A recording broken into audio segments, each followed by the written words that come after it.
wabarakatuh. Perkenalkan, nama saya Siti Andini Priyantini, mahasiswi PGSD semester 3 dari STKIP Bina Mutiara, Sukabumi. Dipersembahkannya video ini untuk memenuhi tugas mata kuliah Administrasi Pendidikan yang diampu oleh Ibu Esmi Salsa Sotiawati, MPDI.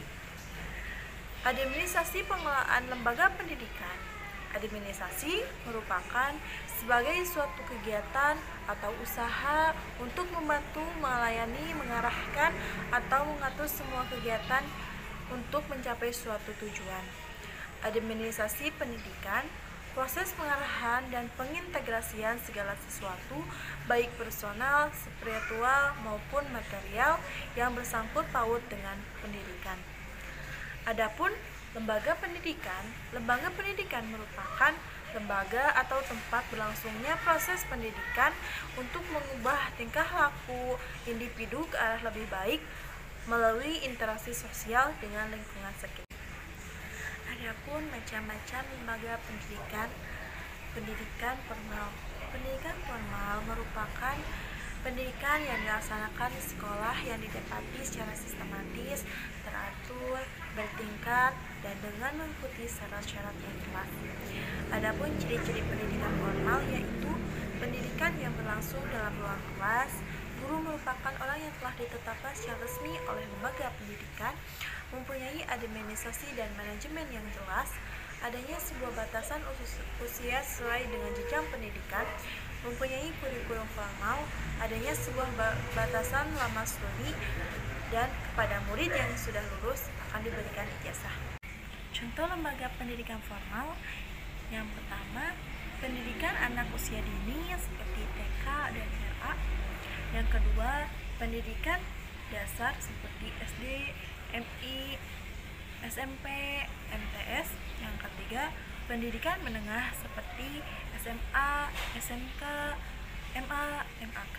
Yang keempat, pendidikan tinggi seperti diploma, sarjana, dan sebagainya. Yang kedua, pendidikan non formal atau lembaga pendidikan di masyarakat yang diselenggarakan untuk kepentingan warga masyarakat yang memerlukan layanan pendidikan. Pendidikan non formal berfungsi sebagai penambah lembaga pendidikan atau menjadi pelengkap dalam rangka menurut hukum pendidikan. Adapun ciri-ciri pendidikan non formal yaitu pendidikan yang berlangsung dalam lingkungan masyarakat. Guru merupakan fasilitator yang diperlukan, tidak adanya sebuah pembatasan usia, dan lain sebagainya. Contoh pendidikan non formal yaitu satuan pendidikan non formal dan program pendidikan non formal. Yang ketiga, pendidikan informal atau lembaga pendidikan keluarga.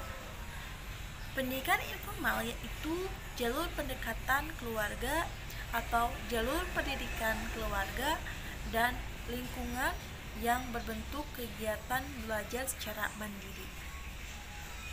Pendidikan informal yaitu pendidikan yang berlangsung terus-menerus. Guru pendidikan informal adalah orang tua itu sendiri. Tidak adanya sebuah manajemen yang jelas. Contohnya seperti orang tua merupakan guru belajar di dalam rumah. Yang kedua, tujuan lembaga pendidikan.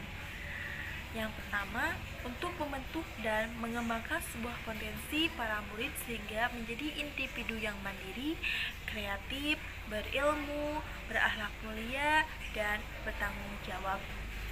Yang kedua, untuk melaksanakan suatu kegiatan belajar mengajar kepada peserta didik, baik di keluarga, sekolah, ataupun lingkungan sekitar. Yang ketiga, untuk melaksanakan suatu kegiatan pendidikan dengan jenjang pendidikan dan kurikulum yang sudah berlaku. Yang keempat, untuk memberikan suatu bimbingan konseling kepada peserta didik. Yang keenam, untuk membina sebuah kerjasama yang baik antara pihak sekolah dengan orang tua serta masyarakat. Adapun fungsi pendidikan menurut David, yang pertama, transmisi. Yang kedua, memilih dan mengajarkan peranan sosial. Yang ketiga, sekolah mengajarkan cara kepribadian sendiri. Yang keempat, sumber inovasi sosial. Yang keempat, adapun tata kelola administrasi pendidikan. Yang pertama, kurikulum. Yang kedua, peserta didik. Yang ketiga, tenaga pendidik. Yang keempat, sarana dan prasarana. Yang kelima, lingkungan sosial. Adapun tahapan administrasi pendidikan, yang pertama, pengorganisasian, pengkoordinasian, komunikasi, supervisi, kepegawaian, pendanaan, dan penilaian. Baik, demikian video yang saya buat. Semoga bermanfaat dan mohon maaf bila ada kekurangan dan kesalahan. Terima kasih atas perhatiannya. Wabillahi taufiq wal hidayah. Assalamualaikum warahmatullahi wabarakatuh.